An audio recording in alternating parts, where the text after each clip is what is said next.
Please join us in singing our gathering hymn, Here Together.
Good morning, everyone, and welcome to worship at First Unitarian Church in Portland, Oregon. Our mission is to nurture the individual spirit and to build together the beloved community. I have several announcements this morning as we're settling in.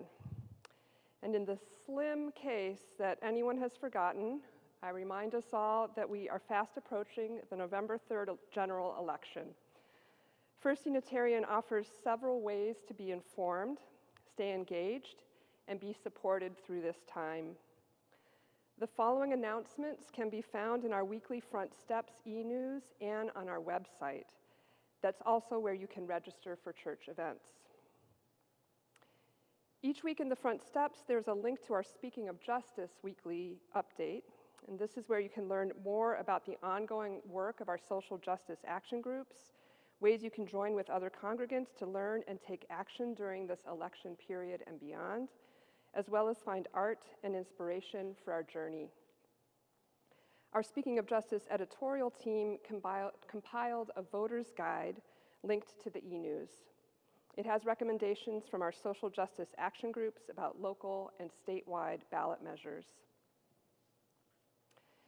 In today's family worship, just before this service, the focus was on learning about democracy, the right to vote, and the hard fight to secure voting rights, particularly for Black, Brown, and Indigenous communities throughout our nation's history and today.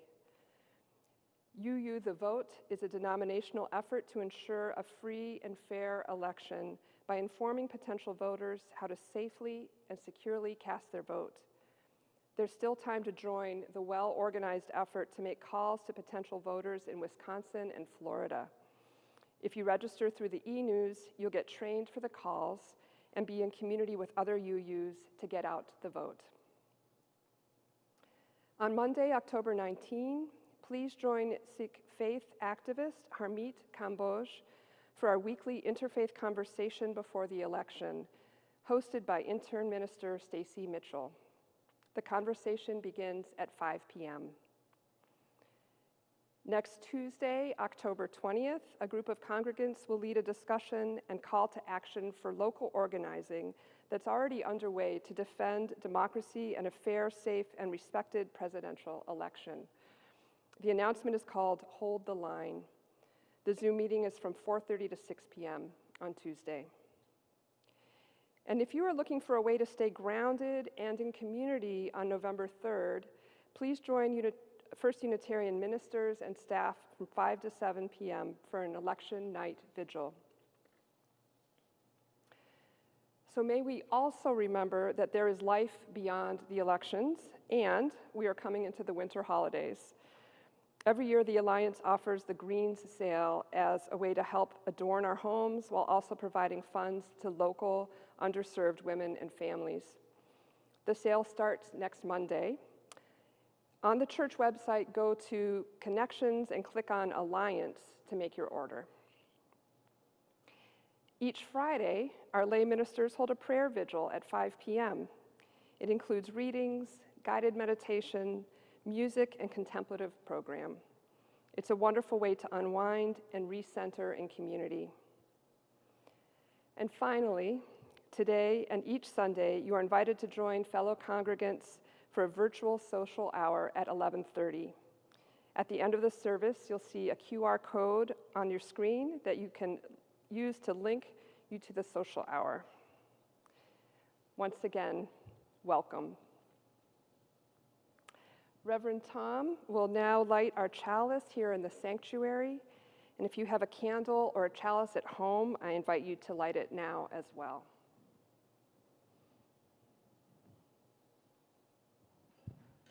We are Unitarian Universalists.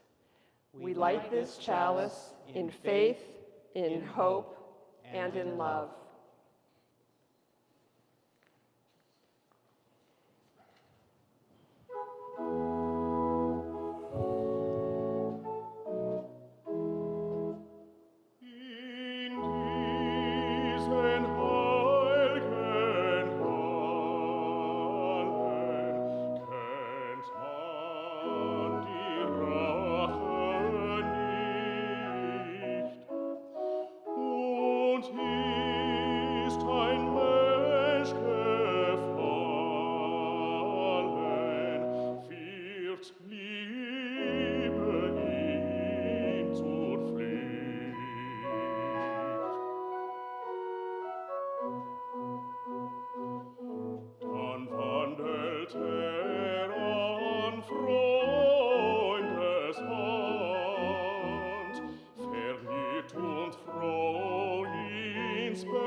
Words of Adrienne Marie Brown, author, doula, women's rights activist, and Black feminist. Do you already know that your existence, who and how you are, is in and of itself a contribution to the people and place around you?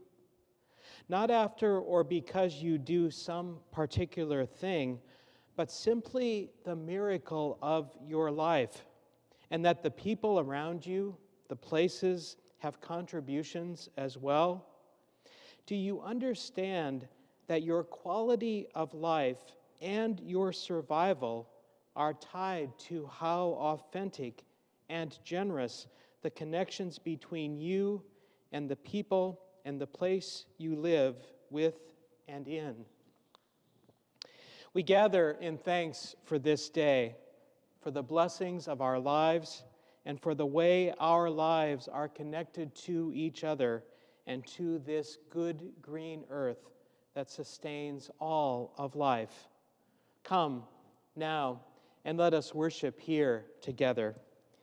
I invite you to join as we sing Home of the Soul.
Please join now in our responsive reading. It's entitled Remember by Native American poet Joy Harjo.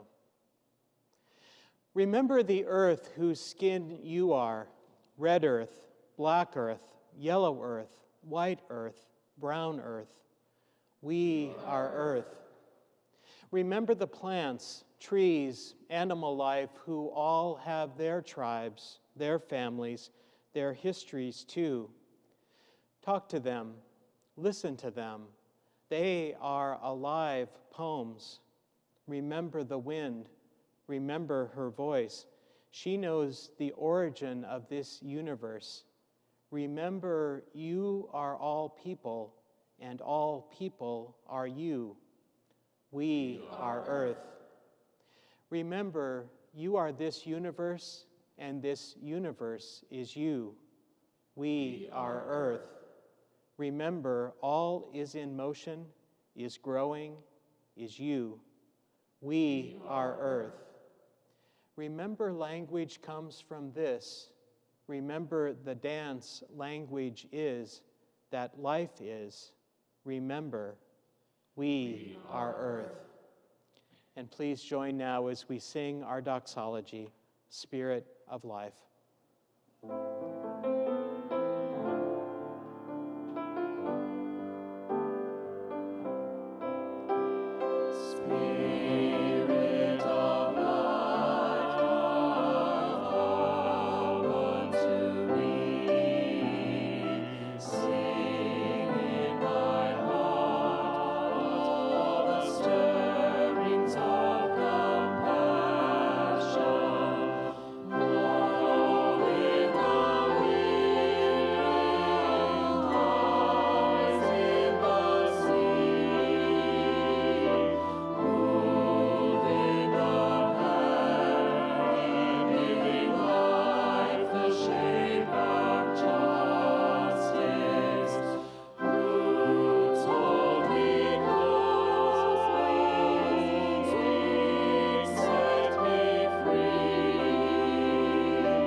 It's our custom at First Unitarian to share our offering each month with an organization in concert with our own mission. In October, we share our plate with Western States Center. They work locally and nationwide to strengthen inclusive democracy so all people can live, love, worship, and work free from fear. They were the lead plaintiffs in a lawsuit this congregation joined last summer, challenging the presence of federal law enforcement called in to suppress protests of police violence here in Portland. To share your offering, you can scan the QR code that will appear on the screen in a moment. You can also use the Donate Now button on Boxcast. Thank you for your generosity that sustains the ministry of this congregation.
This is the time each week when we hold up the cares and concerns of our community life together.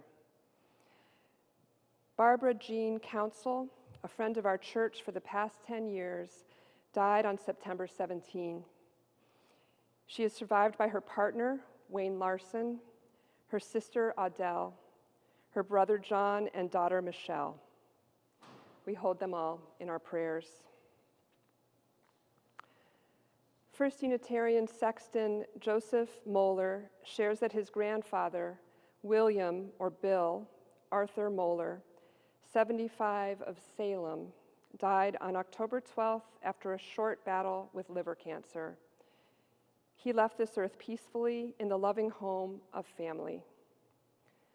Joseph recounts that even towards the end of his life, his grandfather always had a story to tell, and he loved horses, babies, puppies, time spent in the woods, and most of all, family.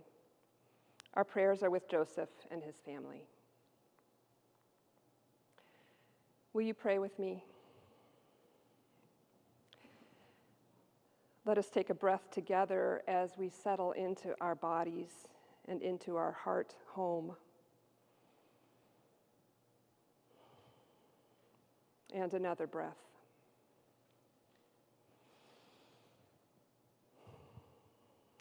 The Spirit of life, God of many names and no name, we give thanks for the opportunity to be together in worship and for the presence of love.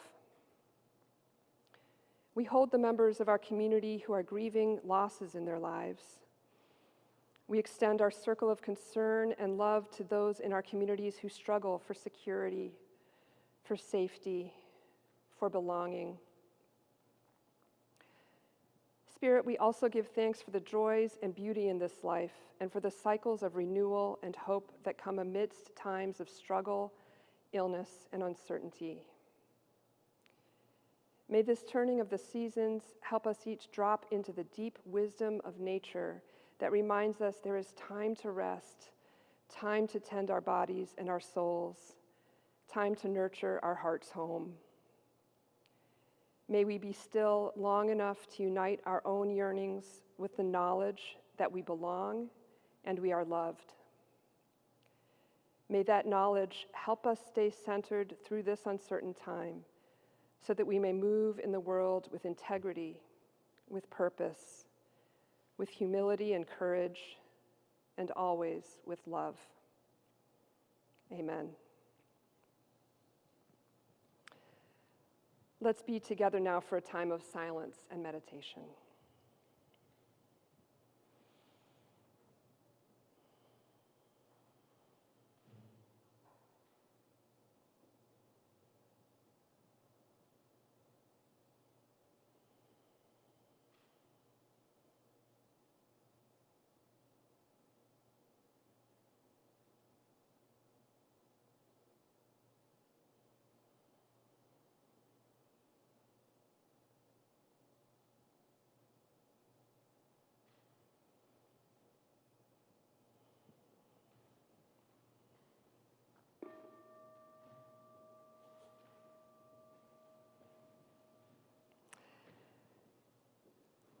Please join as we sing together, "There is a Love."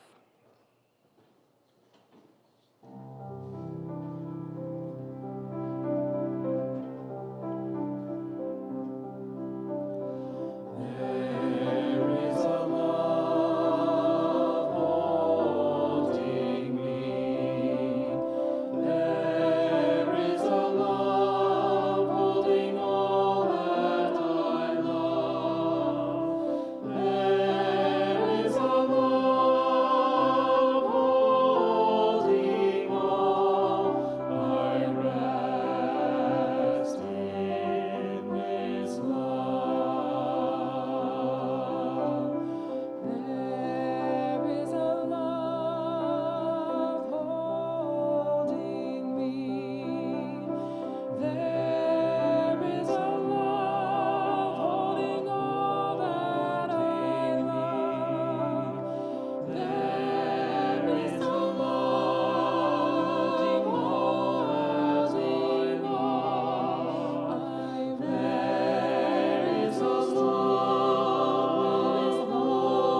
Our reading today is by David White, entitled Working Together. We shape ourselves to fit this world, and by the world are shaped again. The visible and the invisible working together in common cause to produce the miraculous. I'm thinking of the way the intangible air passed at speed round a shaped wing easily holds our weight. So may we, in this life, trust to those elements we have yet to see or imagine, and look for the true shape of our own self by forming it well to the great intangibles about us. So ends our reading.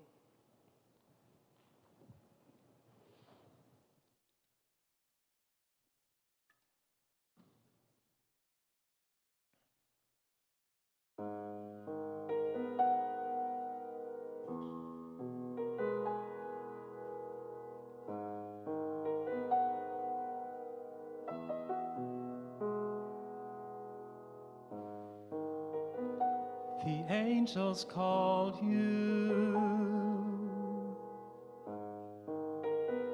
to leave this land where work is finished, my work is finished, the angels command.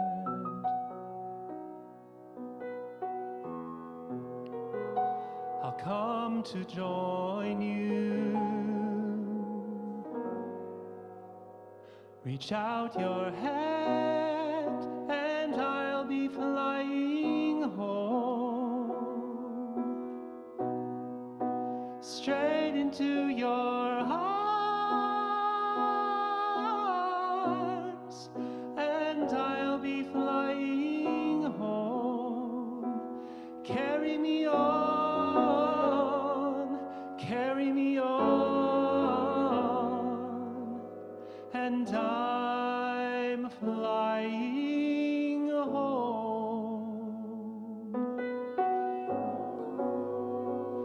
The angels call me to shut the door. We're almost touching, we're almost touching, just 1 minute more.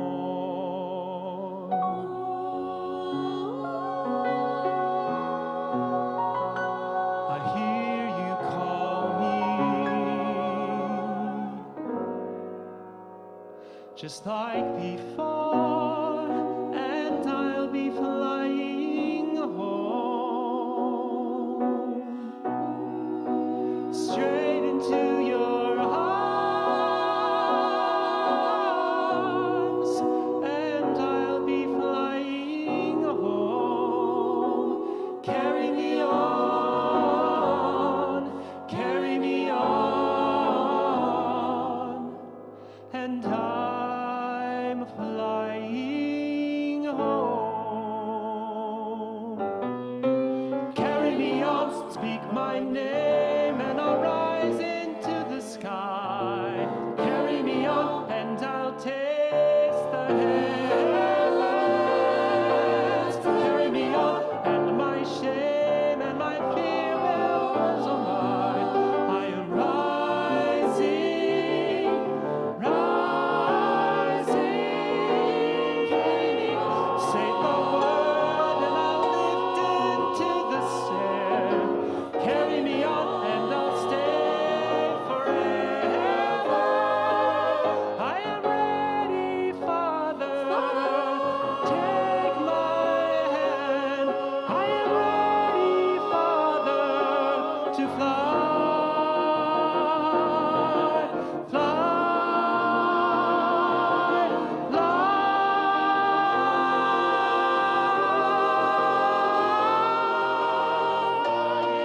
And I am flying home, straight into your arms, and I am flying home.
Carry me on, carry me on.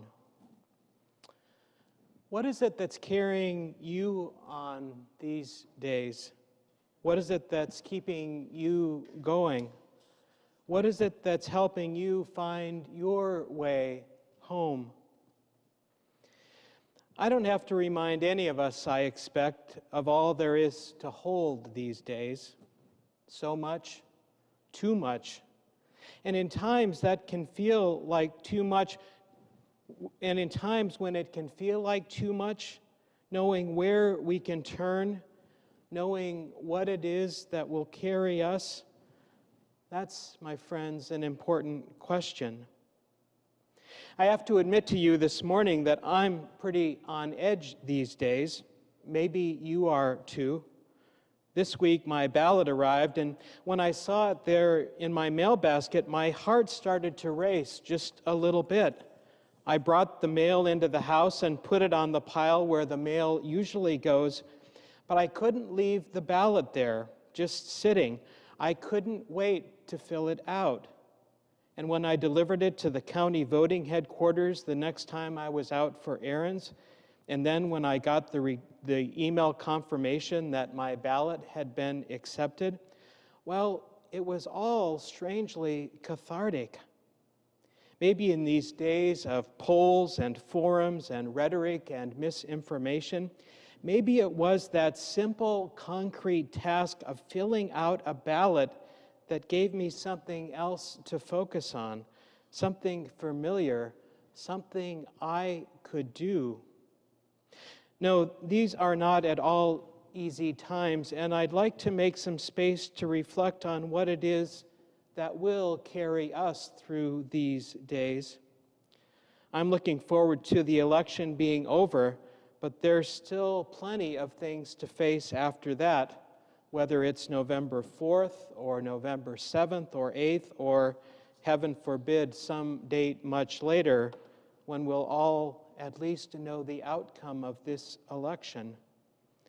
And unfortunately, I very much doubt that that sense of chaos that has been so much a part of our lives for so long will just be over.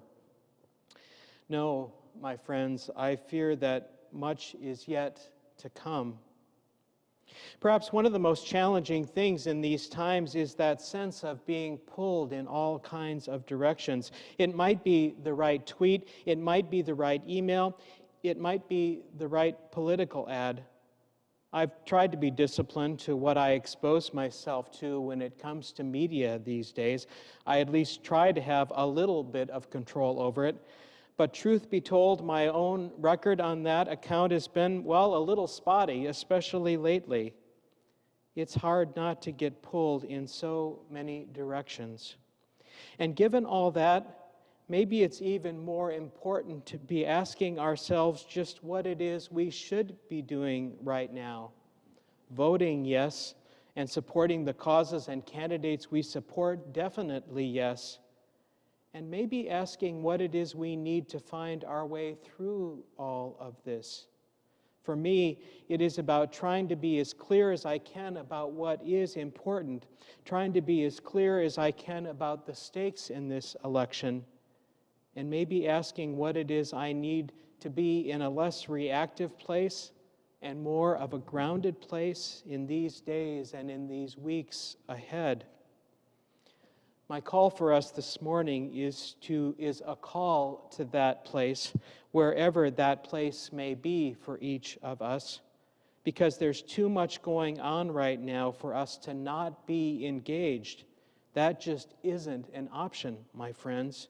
But being aware of our grounding, what it is that will help us through these days, what will help us to be as clear as we can be, making space for that, I hope, can be an option for all of us. Our spiritual theme this month is home, and maybe that is a good place to begin. Home. What does that word bring to mind for you? The place where you are sitting right now viewing this service? Maybe an image of the place where you grew up, Maybe it's a place in our larger home, our larger world, in a park or some other beautiful place. And maybe the word home is not something that is comforting. Maybe it's a word that stirs fear, as in, might I lose the home I have, or when will I have a place to call home once again? I'd be remiss to not name the reality that home is maybe not at all a secure place for many of us right now. Coming down here to downtown to the church on Sundays can be a pretty sobering reality these days, especially as these days that get shorter and colder and wetter. I'm reminded of just how fortunate I am, just how fortunate so many of us are to not only have houses, but homes to be in. Our own sense of home, indeed, might be anything but secure right now. Home makes me think of a number of places. The home where I spent my first 18 years was the upper level of the family cheese factory outside of the small town in Wisconsin where I grew up. It was a pretty modest home, but it was a place where we had all we needed. Nearby was a creek that ran into a river, and one of my favorite places was the front yard running down a small hill in front of our house. This time of year in the upper Midwest, with winter approaching, we would be covering the windows with plastic to keep the winter cold out. I have a vision of being in that front yard of that home as a child. I was probably 4 or 5 years old. I'm lying in the grass and my dogs are there with me. I'm looking up at the big blue sky with white clouds going by, and it was maybe my clearest experience of having that sense of oneness with everything. It was a sense that all was well with the world and that I was held in all of that. That is an image of home, of place that I can still call up. All these years later, that's a place I can return to, most of all in times when the world can weigh so heavy. There's the home I'm fortunate to have now. Probably my favorite place there is my kitchen. Truth be told, I'm not sure how I would have gotten through these COVID times were it not for my kitchen and the privilege of cooking. It is there that I'm both fed, literally and figuratively. And here at the church, this sanctuary, this too is a kind of home. So many things, so many encounters, so many moments that I've known here. And now this kind of surreal experience of preaching here to this empty house.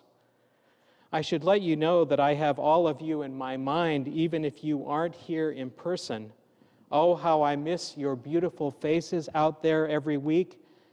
That too has been something that's been sustaining through these days.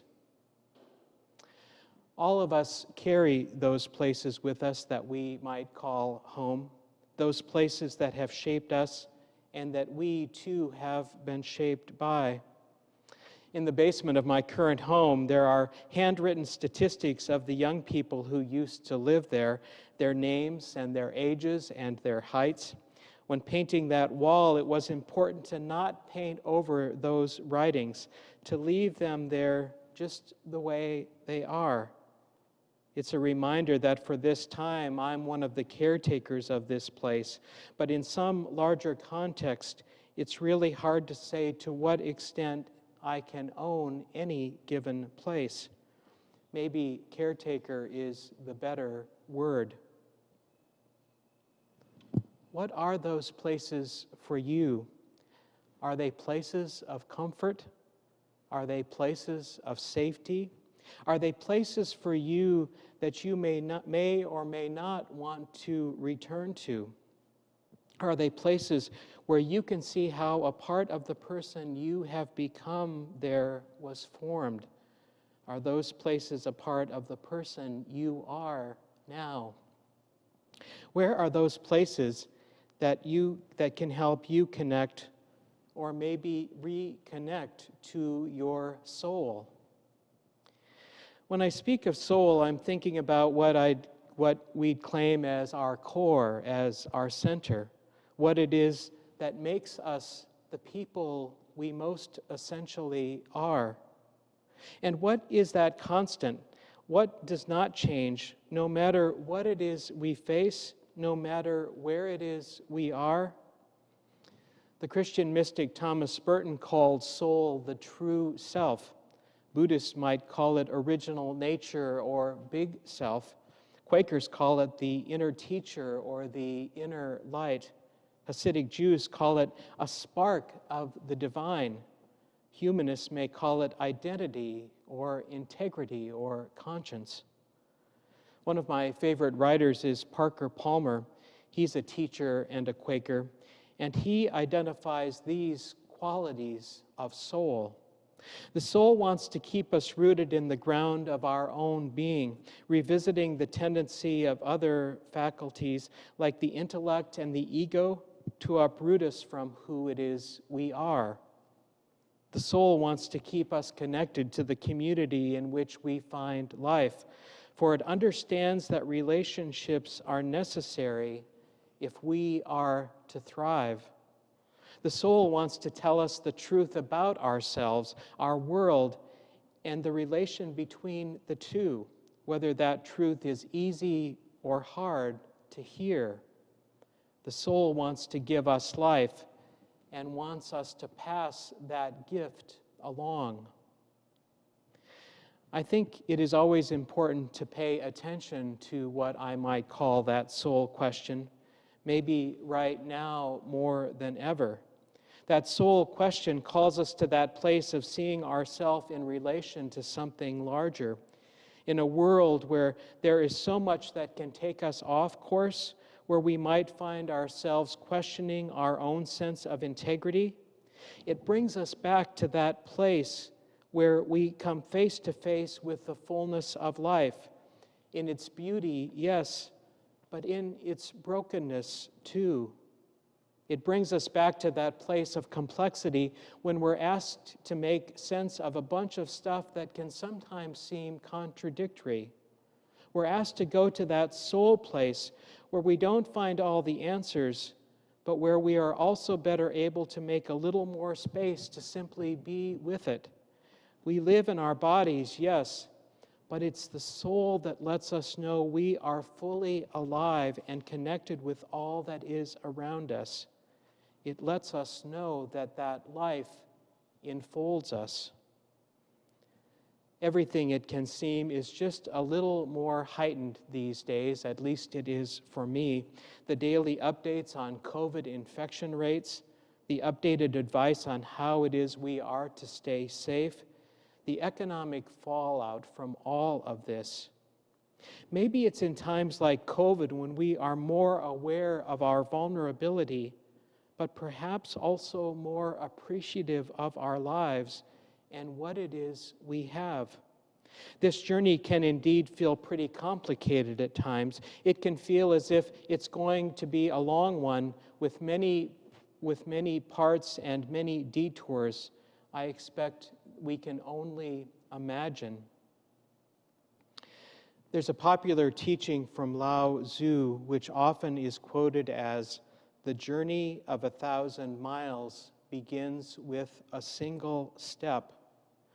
I recently saw another translation of that might be even more helpful right now.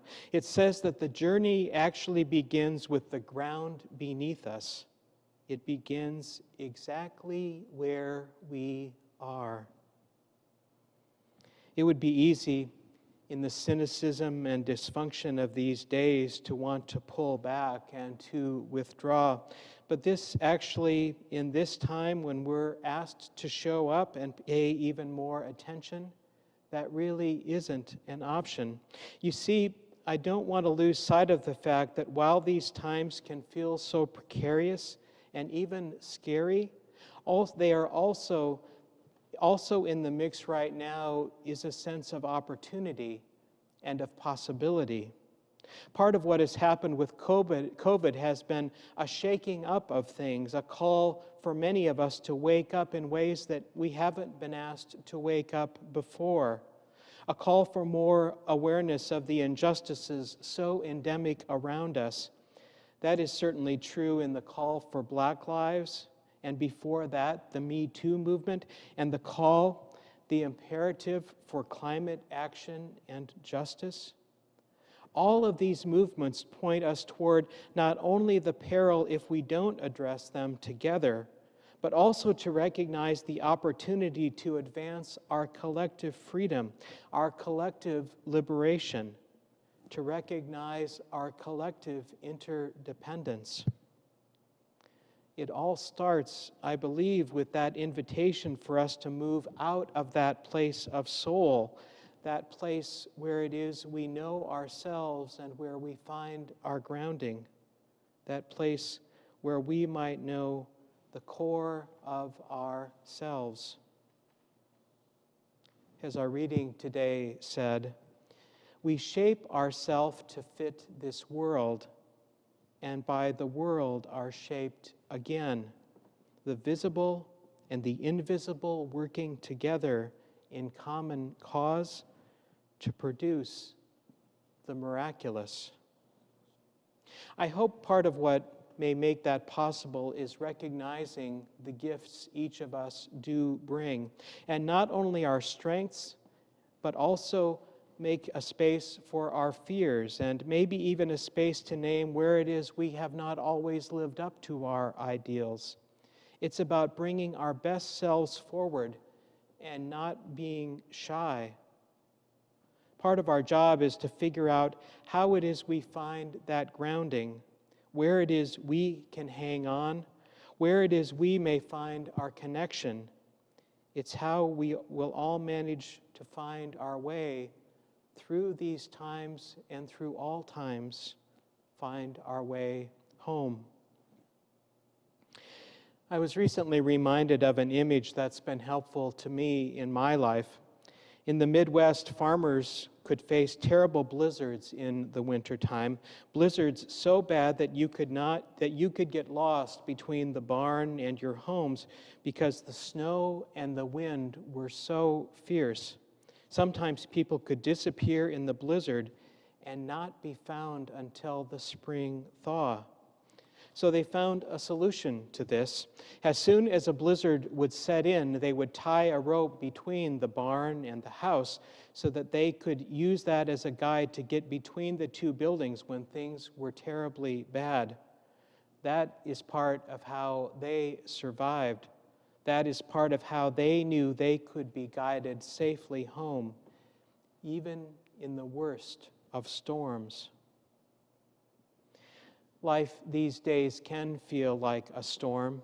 There is much that could call us in the direction of cynicism, even despair. One of the paradoxes of our times is that in the midst of the many ways we're connected, in the midst of so much information, it can be so easy to feel isolated and alone. Our job is not to know all the answers. Our job is not to take it all on ourselves. Our job certainly is not to be perfect. But our job is to show up and to know what it is that grounds us, knowing that place we might call the home of our soul, knowing that we can come back to that place over and over again, no matter what life brings us, carrying us on, carrying us on. Amen. Will you pray with me now? Spirit of life and of love, remind us of all the blessings we know. Remind us of who we are, of all the places and people, the communities who have helped us along the way. And remind us, Spirit, of how we do not make this journey alone. Hold us, guide us, Ground us as we find our way. Call us to the work of love. Call us to the work of justice. Call us to the work of liberation, when all of us together will know that place we call the beloved community. Amen. Please join now as we sing together, Return Again.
As you go from this worship this day, in the days and in the weeks ahead, remember to ask yourself, how is it with your soul?